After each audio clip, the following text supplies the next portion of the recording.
성도들의 인내가 여기 있나니 그들은 하나님의 계명과 예수에 대한 믿음을 지키는 자니라. 또 내가 들으니 하늘에서 음성이 나서 이르되 기록하라. 지금 이후로 주 안에서 죽은 자들은 복이 있도다 하시매 성령이 이르시되 그러하다. 그들이 수고를 그치고 쉬리니 이는 그들의 행한 일이 따름이라 하시더라. 또 내가 보니 흰 구름이 있고 구름 위에 인자와 같은 이가 앉으셨는데 그 머리에는 곧 금면류관이 있고 그 손에는 예리한 낫을 가졌더라. 또 다른 천사가 성전으로부터 나와 구름 위에 앉은 이를 향하여 큰 음성으로 외쳐 이르되 당신의 낫을 휘둘러 거두소서. 땅의 곡식이 다 익어 거둘 때가 이르렀음이니이다 하니 구름 위에 앉으신 이가 낫을 땅에 휘두르매 땅의 곡식이 거두어지니라. 또 다른 천사가 하늘에 있는 성전에서 나오는데 역시 예리한 낫을 가졌더라. 또 불을 다스리는 다른 천사가 제단으로부터 나와 예리한 낫 가진 자를 향하여 큰 음성으로 불러 이르되 내 예리한 낫을 휘둘러 땅에 포도송이를 거두라. 그 포도가 익었느니라 하더라. 천사가 낫을 땅에 휘둘러 땅에 포도를 거두어 하나님의 진노의 큰 포도주 틀에 던지매 그 성 밖으로 밟히니 틀에서 피가 나서 말 굴레까지 닿았고 1600 스타디온에 터졌더라. 아멘. 예, 오늘 우리 하나님의 말씀 무엇을 듣고 있는가라는 제목을 가지고 하나님 말씀 함께 나누려고 합니다. 무엇을 듣고 있는가? 이 시대에 많은 소리들이 있습니다.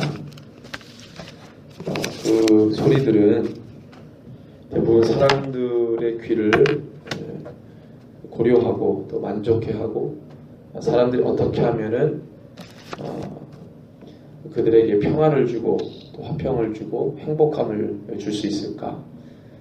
지극히 사람에게 맞춰진 소리들이라고 볼 수 있습니다.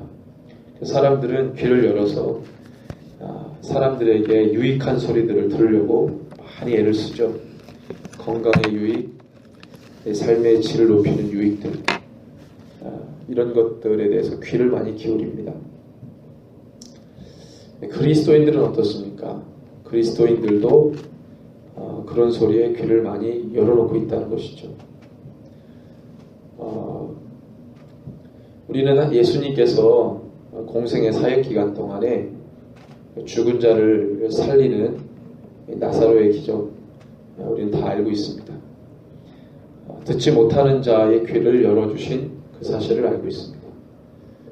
중풍병자를 고친 그 일을 알고 있고, 전혀 그 당시의 의술로 어찌할 수 없는 하나님의 저주라고 이야기했던 문둥병자들을 예수님께서 아기 살같이, 아이의 살같이 깨끗하게 치료하시는 것을 또한 우리는 보았습니다.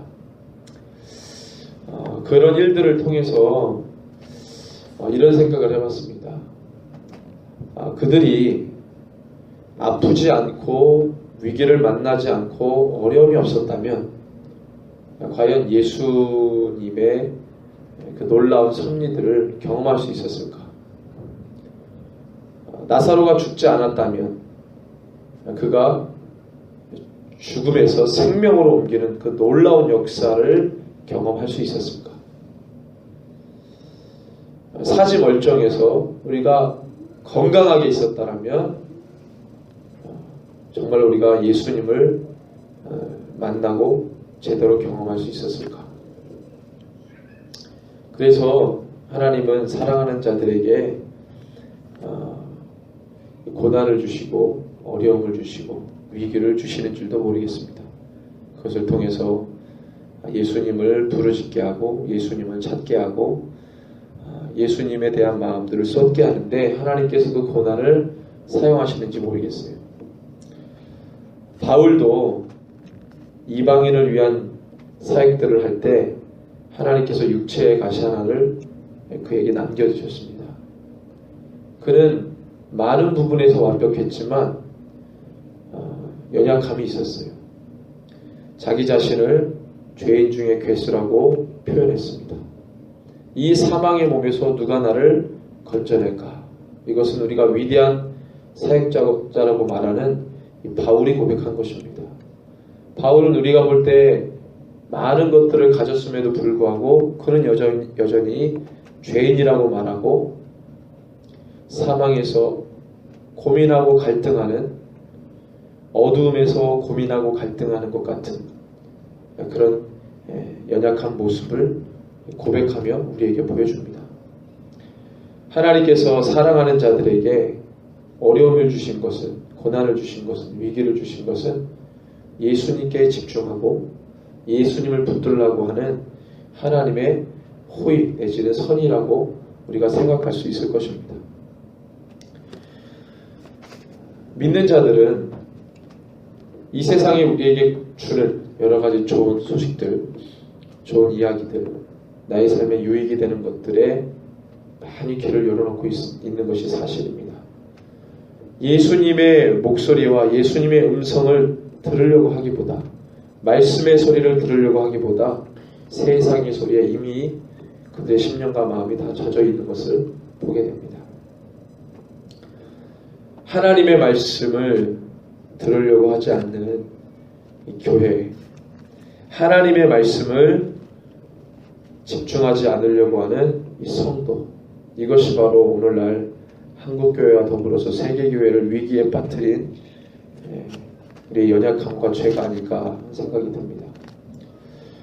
성경은 시종일관 주님을 사랑하는 자들에게 진리를 전달하려고 하고 있습니다. 영원히 변하지 않을 하나님의 말씀을 상세하게, 자세하게 우리에게 전달하려고 하고 있습니다. 때문에 믿는 자들은, 교회는, 그리스도인들은 반드시 이 말씀에 집중하고 이 말씀을 붙들어야 하겠습니다. 이 말씀에서부터 시작되는 음성을 들어야 할 것입니다.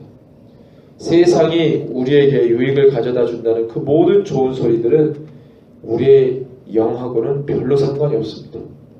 그것은 우리의 육체의 만족을 주기 위한 것들입니다. 마치 예수님이 광야에서 사단에게 3가지의 유혹을 받은 것과 같죠. 그 사단이 준 3가지의 유혹은 육체적으로 볼 때는 너무나도 우리가 따라가고 싶은 말들이었습니다. 능력을 보이고 세상을 다 거머쥐고 명예를 획득하고 하나님께서 나와 함께 하신다는 것을 만방에 보여주는 이런 모든 종교적이고 세상적인 이런 모습들은 분명히 우리에게 육체에 유익을 주는, 육체에 도움을 주는, 복을 준다고 하는 것들일 수 있습니다. 그렇지만 예수님께서는 이 모든 유혹들을 하나님의 말씀으로 다 끊어내셨어요. 영적으로 도움이 되지 않고 영적으로 오히려 죽이는 것들이라고 여기셔서 그 사단의 모든, 세상의 모든 소리를 다 하나님의 말씀으로 끊어내셨습니다. 이러한 영성이 이 시대의 교회에게 있어야 된다는 것이죠. 우리의 육체에 도움을 주는 것이라고는 하나 영적으로 그것을 우리에게 피폐함을 준다면은 그 소리가 끊어버려야 한다는 것입니다. 그 소리가 잘라버려야 한다는 것이죠. 오늘 이 계시록 14장의 말씀은 세상의 소리에 심취해져 있는 모든 교회와 그리스도인들에게 정말 우리에게 진리를 주고 복음을 주는 하나님의 귀한 음성이라고 우리에게 이렇게 전달하고 있습니다. 그래서 하나님을 사모하고 하나님의 말씀을 붙들어왔던 자들은 14장의 말씀을 듣고 아멘하고 할렐루야를 할 것입니다. 그렇지만 세상의 이미 귀에 세상의 소리에 심취해 있는 그리스도인들은 이 말씀을 전혀 이해하지 못할 것입니다. 이 14장의 말씀은 그동안 우리가 듣고 싶었던 이야기들을 하고 있습니다. 그동안 그리스도인들이 교회가 따라왔던 그 모습들을 이 14장의 고스란히 다 기록해 놓고 있습니다. 세상의 소리에 귀 기울여 왔다면 이 14장은 나와 아무 상관이 없는 것이고, 내가 주님을 사랑하고 따라왔다면, 어린 양이 어디로 이끌든지 따라온 주의 교회와 그리스도인들이었다면 이 14장은 정말 우리의 마음을 시원케 하는 주의 메시지인 것입니다. 이 14장의 말씀은 구원을 노래하죠. 구원을 우리에게 보여주고 있습니다. 아울러서 심판을 분명히 이야기하고 있습니다. 구원과 심판이라고 하는 전혀 떨어뜨릴 수 없는 이 두 가지를, 하나님이 역사를 지탱해 오는 두 가지의 기둥이라고 한다면 이 구원과 심판인데, 이 14장은 이 두 가지를 분명하게 우리에게 보여주고 있습니다. 천국과 지옥이 분명히 있는 것처럼 실제로 우리가 무엇을 붙들어야 하는지, 우리가 무엇을 위해 살아가야 하는지를 분명하게 제시해주고 있는 것이 바로 이 14장의 말씀입니다. 우리 창세기에 보면은 노아가 나옵니다. 노아에게 하나님이 지시하셨습니다. 방주를 만들어라. 우리 창세기 6장 말씀을 한번 보겠습니다.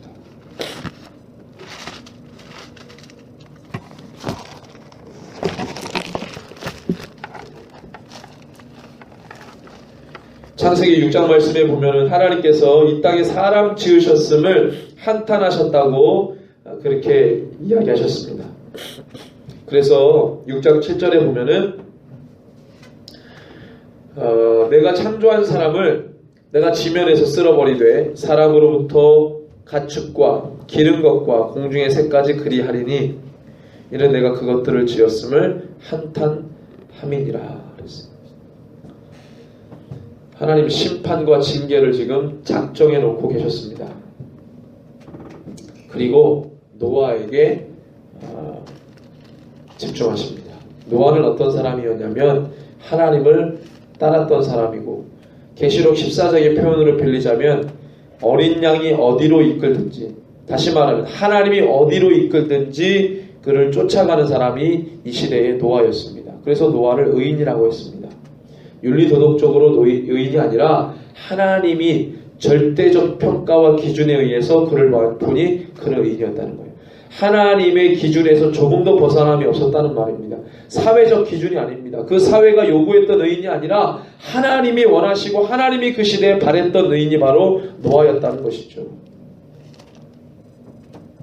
그래서 노아에게 주님이 이렇게 실제로 명하셨습니다. 13절에 하나님이 노아에게 이르시되 모든 혈육 있는 자의 포악함이 땅에 가득하므로 그 끝날이 내 앞에 이르렀으니 내가 그들을 땅과 함께 멸하리라 라고 분명히 노아에게 말씀하셨어요.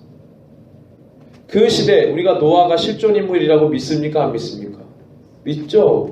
노아는 실존인물이에요. 실존인물. 그 실존인물, 그 시대에 정말로 살았고 하나님이 의인이라고 칭했던 그 의인 노아에게 하나님이 이런 말씀을 하십니다. 내가 이 지면의 모든 사람들이 죄를 지었기 때문에 내가 그들을 멸하리라 라고 하나님이 실제 있었던 그 노아에게 말씀하십니다.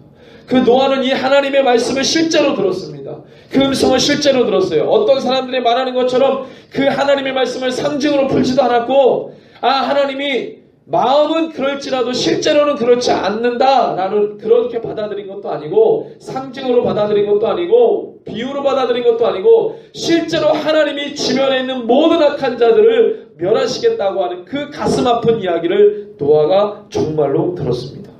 그리고 주님이 또 한 번 말씀하십니다. 14절에 너는 고페르 나무로 너를 위하여 방주를 만들어라. 너를 위하여. 하나님이 너를 구원하겠다 이 말이죠. 그러니까 너를 구원할 방주를 만들어라 라고 하나님께서 직접 설계한 모든 것들을 이 노아에게 얘기해 주십니다.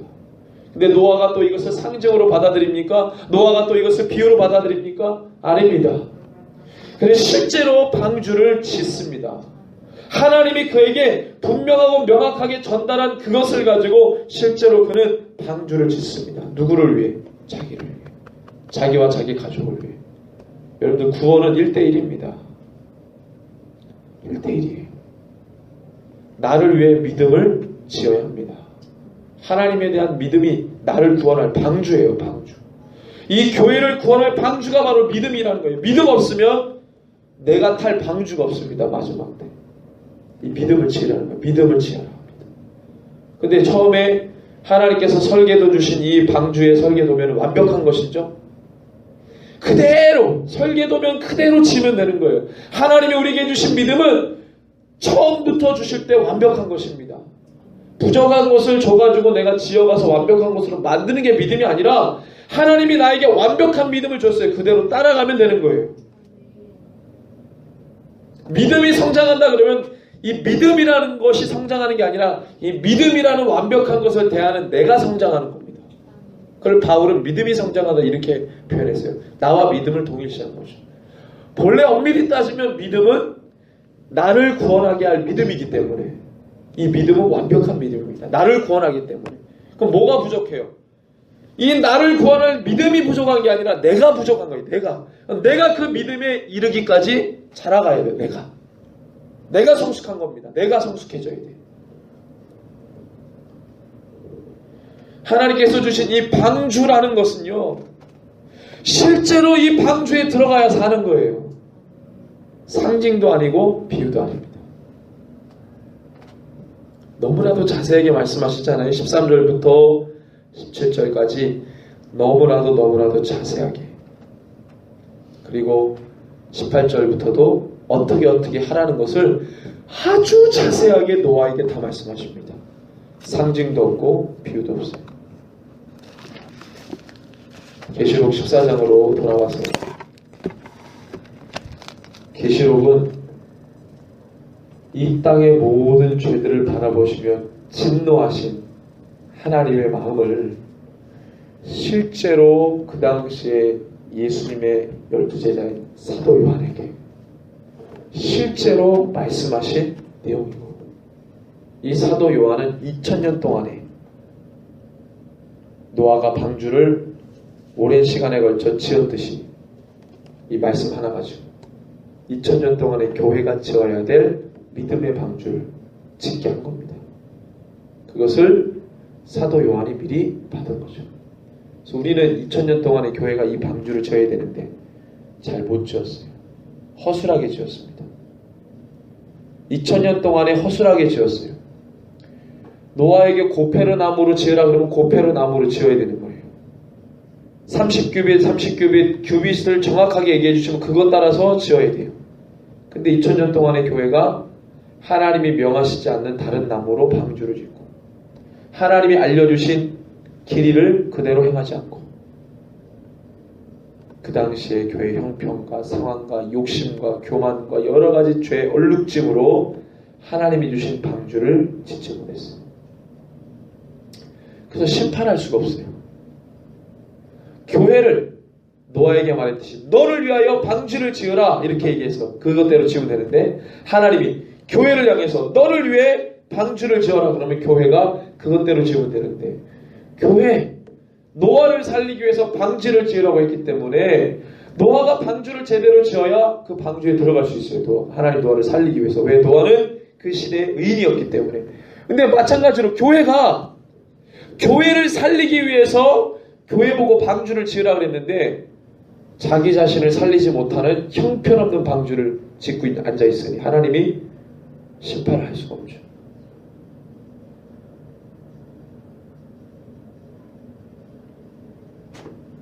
하나님이 심판할 수가 없죠. 이제 교회가 제대로 지으려고 하고 있습니다. 하나님이 가르쳐 주신 방법대로 이제 지으려고 하는데 반대들이 너무 많아요. 저항이 너무 거셉니다. 노아가 방주 지을 때 저항이 있지 않았겠어요? 사람들의 손가락질. 이 시대도 마찬가지입니다. 계시록의 말씀을 붙들고 세상의 소리가 아니라 하나님의 말씀을, 노아가 분명히 주님께 말씀을 들었듯이 세상 소리를 다 끊어버리고 하나님의 음성을 듣고 방주를 지었던 노아와 같이 이 땅의 교회가 세상이 가져다주는 소리는 다 끊어버리고 하나님이 주시는 소리에만 집중하며 나가는데 저항이 너무 거세다는 거예요. 저항이 너무 거세요. 14장의 말씀에 보면은 14만 4천 명이 나옵니다. 7장에 나오는 자들이죠. 7장에 한번 언급됐습니다. 이스라엘의 14만 4천. 처음 익은 열매라고 표현이 됐고 4절에 땅에서 속량함을 받은 14만 4천 밖에는 능히 이 노래를 배울 자가 없다 그랬어요. 어떤 노래입니까? 2절에 보니까 이 노래의 내용은 없고 분위기만 보여주는데 하늘에서 나는 소리를 들으니 많은 물소리와도 같고 큰 우레소리와도 같은데 내가 들은 소리는 검은 고 타는 자들이 그 검은 고를 타는 것 같더라. 그래서 이 땅에서 속량함을 받은 14만 4천이라는 것은 속량 뭡니까? 구원받은 자들, 이 땅에서 구원받은 자들 14만 4천 밖에는 능히 이 노래를 배울 자가 없다. 이 노래가 어떤 노래인지는 모르겠지만 당연히 그렇죠. 구원받지 못한 사람이 이 노래를 배울 수 있겠어요? 구원받은 자들만이 이 노래를 배울 수 있는 것입니다. 구원받은 자들만이 어린 양을 찬양할 수 있어요. 구원받은 자들만이 보좌에 계신 하나님을 찬양할 수 있는 겁니다. 그 자리에 선 자들만이, 시온산에서 어린 양을 본 자들만이 이 찬양을 할 수 있는 거예요. 계시록 7장에도 주님을 찬양합니다. 허다하게 많은 무리들이 주님을 찬양해요. 오늘 우리가 함께 부를 찬양이 바로 그 찬양입니다. 우리 보좌 앞에 모였네. 우리 보좌 앞에 모였네. 그 찬양이에요.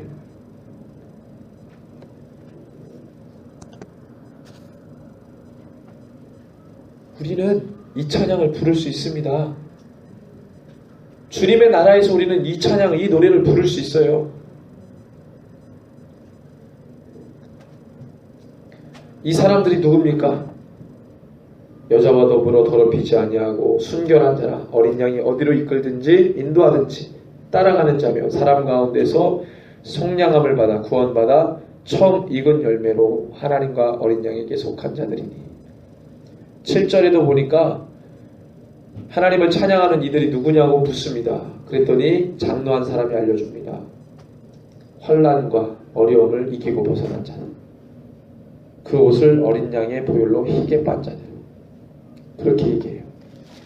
요한계시록 7장 14절에 13절 14절 장로 중 하나가 응답하여 나에게 이르되 이 흰옷 입은 자들이 누구며 또 어디서 왔느냐. 내가 말하기를 내 주여 당신이 아시나이다 하니 그 장로가 이렇게 이야기합니다. 이는 큰 환난에서 나오는 자들인데 어린 양의 피에 그 옷을 씻어 희게 하였느니라.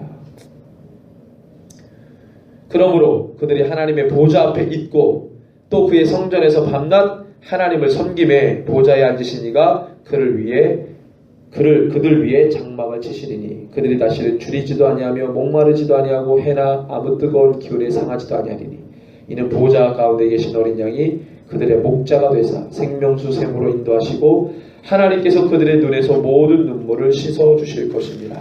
아멘. 구원을 받았기 때문에 이후로는 눈물을 흘릴 일이 없습니다. 기쁨을 주시죠.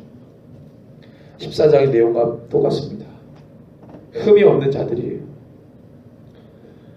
구원의 상황을, 구원의 그림을 우리에게 보여주고 있습니다. 우리가 이 자리에 서야 해요. 우리가 이 자리에 있어야 합니다. 주님을 찬양하고 주님을 경배하고 주님을 참되게 예배하는 이 자리에 우리가 서 있어야 돼요. 이것을 보기 위해 우리가 달려가는 것입니다. 이 자리에 서기 위해 우리가 달려가는 것입니다. 우리를 위해 피 흘려 죽으시고 우리를 용서하신, 우리를 죄에서 우리를 생명으로, 우리를 사망에서 생명으로 옮겨주신 그 주님을 보기 위함이죠. 우리가 이것을 위해 주님을 따라가는 것입니다. 그런데 6절에 하나님께서 이 말씀을 주십니다. 또 보니 다른 천사가 공중에 날아가는데 땅에 거주하는 자들 곧 모든 민족과 종족과 방언과 백성에게 전할 영원한 복음을 가졌더라. 영원한 복음을 가진 천사가 날아가면서 이렇게 선포합니다. 그가 큰 음성으로 이르되 하나님을 두려워하며 그에게 영광을 돌리라 이렇게 선포합니다. 하나님을 두려워하라 이렇게 말해요. 근데 이미 이 당시에 이 말씀을 듣는 이 자들은요 누구겠어요? 어떤 사람들입니까? 이미 짐승에게 모든 것을 내어준 자들이에요. 하나님을 두려워하기보다 짐승을 두려워하고 하나님을 경배하기보다 짐승을 경배한 자들이 그 땅에 가득한 것입니다. 그런데 하나님을 두려워하라고 말해요. 하나님을 두려워해야 된다. 그에게 영광을 돌려야 된다. 이는 그의 심판의 시간이 이르렀음이니 하늘과 땅과 바다와 물들의 근원을 만드신 이를 경배하라. 천사가 첫 번째 복음을 선포합니다. 그 복음이 무엇입니까? 하나님을 두려워하고 하나님을 예배하고 하나님을 경외해라. 이 하나님은 어떤 분입니까? 창조주 하나님이라는 거예요. 하늘과 땅과 바다와 물들의 근원을 만드신 이를 경배하라는 말은 이 모든 천지 만물을 창조하신 우리 하나님을 경배하고 그분을 두려워해라. 우리의 예배의 대상이 오직 그분이라는 것을 다시 한번 주제시켜 주는 거예요. 두 번째 복음은 무엇입니까? 8절에 또 다른 천사하고 둘째가 그 뒤를 따라 말하되 무너졌도다 무너졌도다 큰 성 바벨론이여 모든 나라에게 그의 음행으로 말미암아 진노의 포도주를 먹이던 자로다더라. 두 번째 복음은 세상 권세가 무너졌다는 겁니다. 세상 권세를 지칭하는 별명으로 바벨론이 바벨론. 하나님이 별명을 하나 지어줬어요. 세상 권세에게 별명을 지어줬는데 그 별명이 뭐냐면 바벨론입니다. 바벨론은 뭐예요? 창세기에 보니까 11장에 하나님을 대적했던 신할 땅에 바벨탑을 지었던, 우리의 이름을 내자, 다시금 우리가 지면에 멸절되는 것을 우리는 막자, 하나님을 심판하시는 것을 막자. 그래서 그들끼리 모여가지고 하나님을 대적하는 성을 짓습니다. 도시를 만들어요. 하나님을 흩으셨죠. 바벨탑이에요. 그게 바로 신할 땅입니다. 신할 땅이 지금 이라크 지역인데 거기가 하나님을 대적했던 바벨탑을 쌓던 지역이에요. 실제로 있는 지역이에요. 지금의 이라크 지역입니다. 신할 땅. 바벨론 지역이죠. 그 바벨론이에요. 그래서 하나님은 그 정체를 알고 있어요. 이 지금 시대에 고도로 발달된 모든 문화가 어디서부터 왔냐면 이 바벨론의 영으로부터 온 겁니다. 하나님을 대적했던 문화. 하나님을 대적했던 큰 도성. 그게 바로 바벨탑. 그러니까 무슨 뾰족한 탑을 생각하는데 정확히 계시록 11장에 보면은 탑이 아니라 도시입니다. 도시를 건설한 거예요. 바벨 도시를. 제가 한번 읽어드립니다. 11장 온 땅의 언어가 하나요 말이 하나였더라. 이에 그들이 동방으로 옮기다가 신할 평지를 만나 거기 거류하며 서로 말하되 자 벽돌을 만들어 견고히 굽자 하고 이에 벽돌로 돌을 대신하여 역청으로 지름을 대신하고 또 말하되 자 성읍과 탑을 건설하여 그 탑 꼭대기를 하늘에 닿게 하여 우리 이름을 내고 온 지면에 흩어짐을 면하자 했더니 무엇과 무엇을? 성읍과 탑을. 그 다음에 5절에 여호와께서 사람들이 건설하는 그 성읍과 탑을 보려고 내려오셨더라. 무엇과 무엇을? 성읍과 탑. 도시라는 말이에요. 도시. 시티를 만드는 거예요. 시티. 도시. 하나님을 대적하는 도시를 만들려고 했어요. 하나님을 대적하는 국가를 만들려고 했어요. 하나님이 그것을 무너뜨리셨죠. 언어를 혼잡게 하셔서. 이 시대에 하나님을 대적하는 문화가 큰 성읍과 큰 도시가 엄청나게 일어나고 있습니다. 그 위용을 막 자랑해요. 하나님이 그걸 무너뜨리신 거예요. 계시록에도 나오죠. 무너졌도다 무너졌도다 큰 성 바벨론이요. 여러분들 이 시대에는 로마 제국이 다스리는 시대 아니에요? 만약 이것이 로마 제국에 국한된 거라면 무너졌도다 무너졌도다 큰 성 로마요 그래야 되는데 로마라는 말을 쓰지 않잖아요. 바벨론. 이미 없어진 바벨론을 얘기합니다. 이미 없어진 바벨론 제국을 얘기해요. 왜 그렇죠? 바벨론 다음에 어떤 나라? 메데바사 다음에 페르시아 다음에 헬라 다음에 로마. 어떤 제국이 변하든지 간에 그 원래 전신은 누구예요?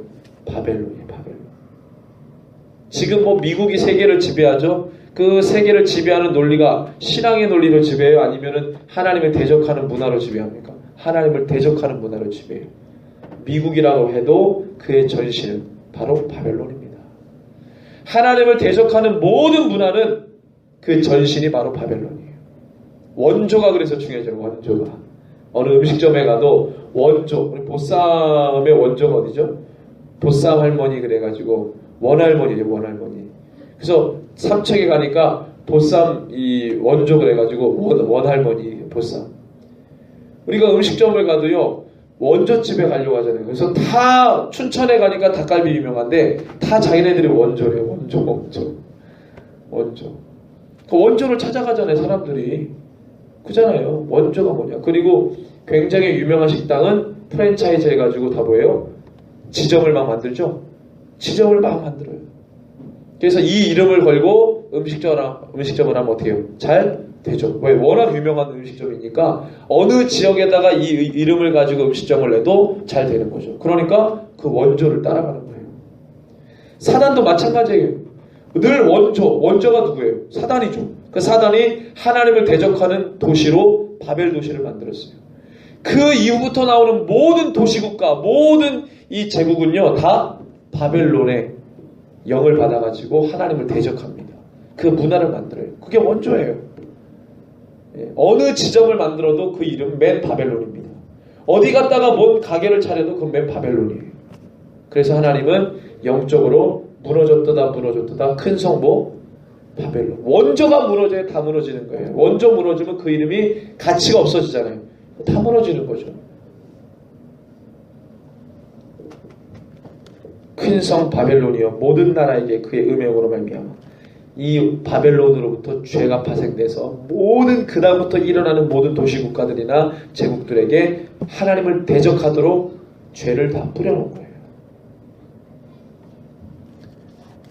자, 9절에 또 다른 천사 세 번째 천사가 뭐라고 선포합니까? 그들을 따라 큰 음성으로 또 선포합니다. 만일 누구든지 짐승과 그의 우상에게 경배하고 이마에나 손에 표를 받으면 그도 하나님의 진노의 포도주를 마시리니 그 진노의 잔에 섞인 것이 없이 부은 포도주라. 거룩한 천사들 앞과 어린 양 앞에서 불과 유황으로 고난을 받으리니 그 고난의 연기가 세세토록 올라가리로다. 짐승과 그의 우상에게 경배하고 그의 이름의 표를 받는 자는 누구든지 밤낮 쉼을 얻지 못하리라 하더라. 마지막 세 번째 천사가 힘주어서 말하는 복음이 무엇입니까? 짐승의 표를 받지 말고 짐승의 우상에게 경배하지 말라. 짐승의 우상에게 경배하거나 표를 받으면 뭐라고요? 불과 유황으로 고난을 받는다. 지옥 떨어진다.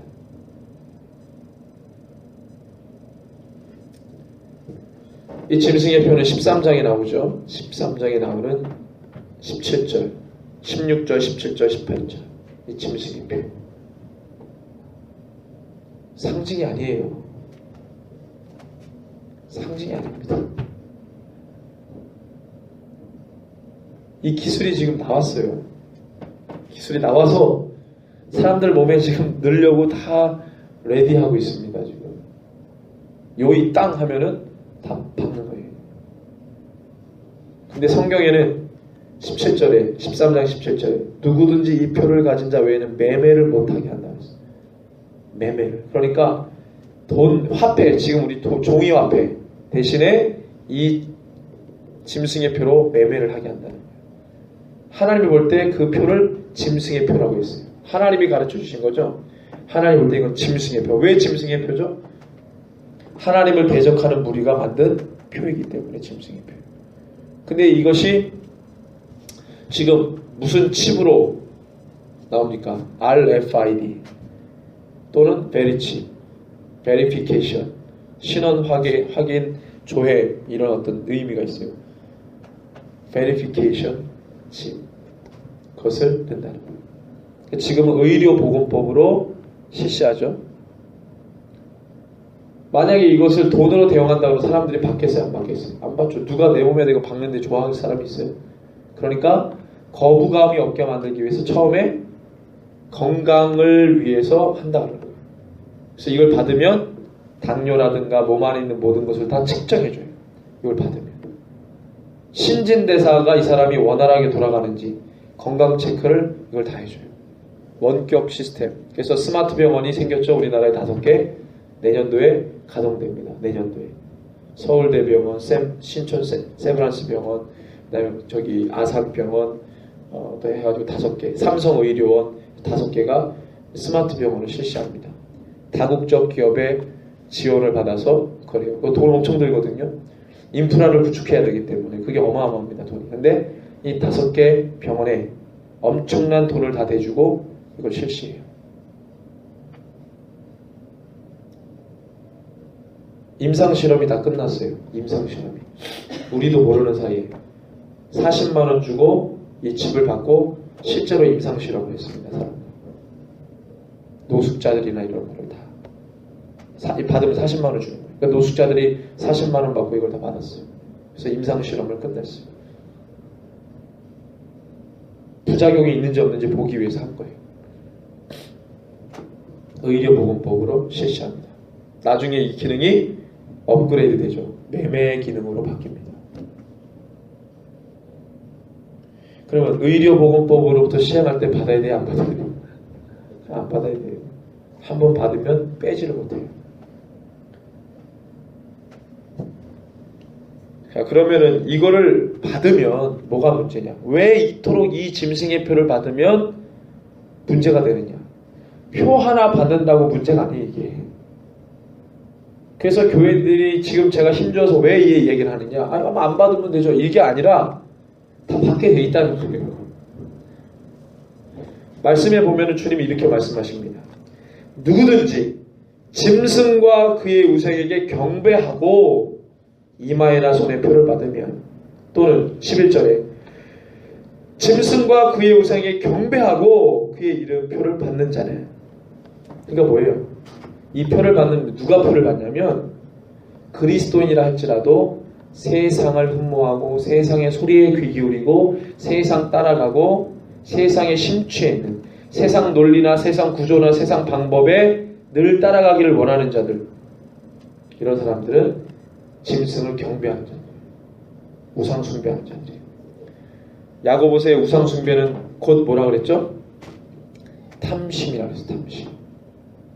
탐심 뭐죠? 욕심이 잉태한 즉 죄를 낳고 죄가 장성한 즉 사망이에요. 탐심이 욕심입니다. 세상, 내가 교회를 다녀도요, 탐심과 정욕으로 얼마나 물들어 있는지 몰라요. 이게 곧 우상숭배라고 말했어요. 14장에 보니까 어린 양이 어디로 이끌든지 따라가는 자가 돼야지, 세상이 어디로 이끌든지 따라가면 우상에게 경배합니다. 세상 욕심으로 다 가죠. 나도 복 받으려고. 왜 복을 받으려고요? 나도 잘 되고 내 자녀도 잘 되고 우리도 잘 되고. 돈을 사랑합니다. 돈을 사랑함이 일만하게 뿌리라 그랬어요. 마지막 때 뭐라 그랬죠? 사람들이 자기를 사랑하고 돈을 사랑한다 그랬어요. 어린 양이 어디로 이끌든지 따라가는 자가 되어야 되는데, 그리스도인인데 돈을 사랑해요. 그리스도인인데 자기를 사랑해요. 성경은 뭐라 그랬습니까? 하나님을 사랑하고 내 이웃을 내 몸과 같이 사랑하라 그랬어요. 이것이 선지자 대강령이라고 말합니다. 그러니까 성경적인 모든 가치는 다 폐기돼버리고 세상이 좋아하는 대로 따라가는 거예요. 교회도 마찬가지예요. 세상이 좋아하는 대로 따라가는 거예요. 세상이 좋아하는 대로. 세상이 좋아하는 대로. 세상이 말하는 것을 담아다가 교회에다가 선포합니다. 그러면 이 교인들은 세상에서도 들을 수 있는 얘기를 교회 와서도 들어요. 여러분들, 세상이 말하지 않는 것을 교회에서 들어야 되는데 세상도 말하는 것을 교회에서도 말해요. 이건 복음이 아닙니다.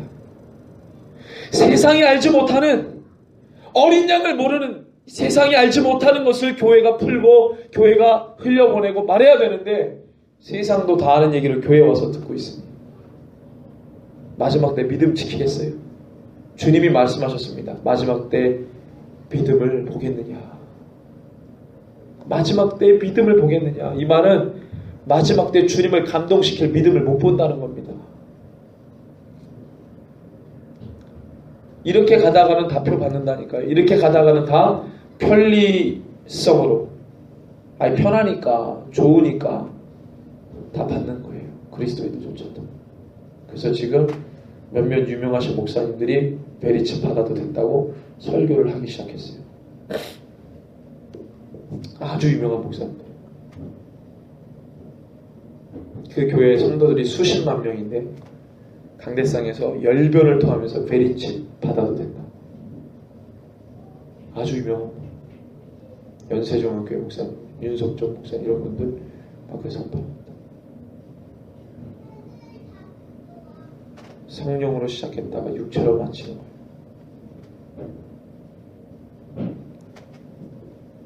분명히 나오잖아요. 첫 번째 복음이 뭐라고요? 창조주 하나님을 경배해라. 그분만 경배해라. 두 번째는 뭐예요?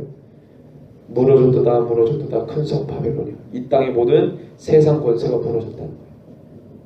세 번째는 뭐예요? 짐승의 표를 받지 말라는 게 세 번째 부분. 그럼 이게 얼마나 중요한 거예요? 많은 사람들이 마지막 때 이거 가지고 다 배도합니다. 마지막 때 사람들이 이거 가지고 하나님을 다 떠나요. 마지막 때 이거 가지고 사람들이 실족합니다. 마지막 때 이거 하나 가지고 양과 염소가 갈리듯이 쫙 갈립니다. 대단한 사건이 하나 남았어요. WCC부터 한국교회가 배도했어요. 그 다음은 베리칩이에요. 이 마지막 표입니다. 지금 다 기술이 나왔고 다 지금 이제 시행만 하면 되는 거예요. 성경적 가치를 다 깨려고 지금 준비 중입니다. 성경적 가치. 천주교가 성경적 가치. 예수님 다시 오지 않는다. 천주교에서 얘기했죠. 예수님 다시 오지 않는다. 성경에 뭐라고 되어 있어요? 예수님 다시 오신다고 기록되어 있어요. 천주교 신학자들이 바티칸 대변인이 뭐라고 했습니까? 예수님 다시 오지 않는다. 그분이 가나 혼인잔치에서 술을 너무 많이 마셔가지고 취해서 이상한 소리 한 거다. 카톨릭 대변인이 그 얘기를 하고 있습니다. 그런데도 한국 교회는 잠잠해요. 열분을 토해야 되는데 성명서를 내고 그래야 되는데 어떠한 개신교 신학자도 말하잖아요. 왜 그런 줄 아세요? 이미 천주교하고 개신교계가 합치려고 준비하고 있잖아요.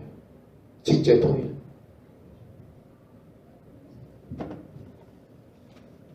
이미 한국교회 배도했어요. 이미 죄를 저질렀어요. 근데 그걸 아는 몇몇 소수의 무리들이 모여서 회개하고 그랬습니다.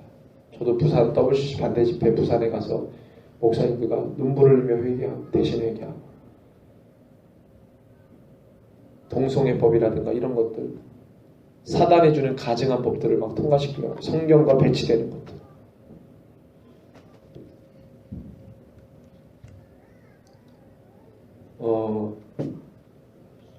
2012년도에 어느 지역의 모 감리교회에서 이제 구약의 번제를 실제로 이제 재현을 했어요.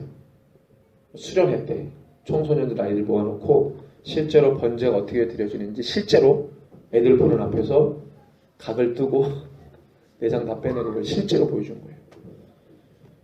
그 영상을 유튜브에다 올렸어요. 네. 염소를 하나 가져와가지고 실제로 한 거예요. 실제로 구약에 있는 그대로. 그래서 이것이 유튜브에 올렸죠. 그랬더니 우리나라 동물협회에서 고소가 들어왔어요. 동물을 학대했다. 그래서 구속 조사했습니다. 그래서 이제 그 목사님이 우리는 성경에 있는 거를 동물을 학대하려고 그런 게 아니라 성경에 있는 거를 수련회 때 하려고 한 거다. 그랬더니 그 고소한 측에서 뭐라 하냐면 청소년 아이들이 그거 보고 심적으로 충격을 받았을 거고 그리고 동물을 그렇게 하면 안 된다. 그래서 벌금을 물었어요. 2천만 원인가? 앞으로 시대가 이렇게 갑니다. 저는 그거 보고 이제 시작됐구나. 이게 가능해졌구나. 지금 예루살렘에서 제3성전 회복하려고 그러죠? 제3성전에서 회복하면은 성전 제사가 다시 시작됩니다. 우리나라에서도 그랬는데 예루살렘에서 성전 제사 회복되면은 양들이 수천 마리들이 막 다 죽어 도살당해서 양과 염소. 그럼 세계 동물 애가 협회에서 어떻게 할 것 같아요? 예, 난리 납니다 이제. 그게 가능해졌어요. 그리고 그런 것과 더불어서 교회가 어떤 사람에게 혐오감을 주는 설교하면 명예훼손으로 고소가 가능해져. 예를 들면 동성애자들한테 죄인이라고 얘기하면은 그들이 혐오감을 느끼죠. 그러면 벌금을 물어요. 그래서 동성애자들을 죄인이라고 설교하면은 벌금을 묻습니다. 명예훼손으로 고발합니다. 제가 여기서 신천지에 대해서 얘기를 하니까 신천지가 명예훼손으로 그 형사 고소는 아니지만 저희가 설교를 올려놓잖아요. 그걸 누가 우리 교회에 들어와서 듣고 명예훼손으로 고발을 했어요. 그래서 강제 그 게시물을 이제 삭제당했어요. 이게 나중에 이제 더 심화가 되면은 고발하면은 이제 벌금 물어야 되고, 그죠? 실제로 됩니다. 그러면은 설교를 찻대고 폿대고 하면은 설교할 게 없어요. 이게 바로 마지막 때 교회가 겪는 환란입니다. 이게 엄습해 오잖아요. 그래서 제가 그 이후부터 신천지 얘기 안 합니까? 더 했죠.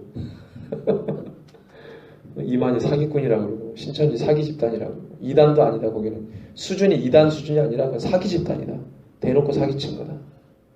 2단이래. 진짜 2단은 천주교고, 그죠? 진짜 2단은 천주교고, 이런 통일교, 신천지 이거는 다 사기 집단이라고. 대놓고 사기친 거라고. 종교 사기꾼이 종교 사기꾼. 진짜 2단은 2000년 전에 영주주의나 지금의 카톨릭이지, 2단의 뜻이 뭡니까? 끝이 다른 거거든요. 예수님은 인정하는데 끝에 이상하게 가는 게 2단이에요. 근데 신천지나 통일교는 지가 하나님인데, 그럼 끝이 처음에 비슷하게 갔다가 끝이 다른 게 아니라 아예 처음부터 사기친 거잖아요. 그럼 사기 집단이지 2단이라고 하면 안 돼요. 그러니까 천주교 그런 게 2단이 돼버리니까 천주교를 2단으로 할 수가 없는 거예요. 그건 사기 집단이고 얘기 지단이다. 제가 이 정리를 해줬거든요. 교통 정리를. 그 다음부터 계속. 근데 성도들, 일반 성도들이 잘 몰라요, 이게. 그래서 신천지에 빠진 사람은 종교 사기꾼에게 넘어간 거예요. 그 사기만 당한 거니까 빨리 돌아오라고. 그렇게 얘기해줘야 돼요. 천주교는 실제 2단에 빠진 거예요. 그건 어떻게 할 수가 없어요. 2단에 빠진 거.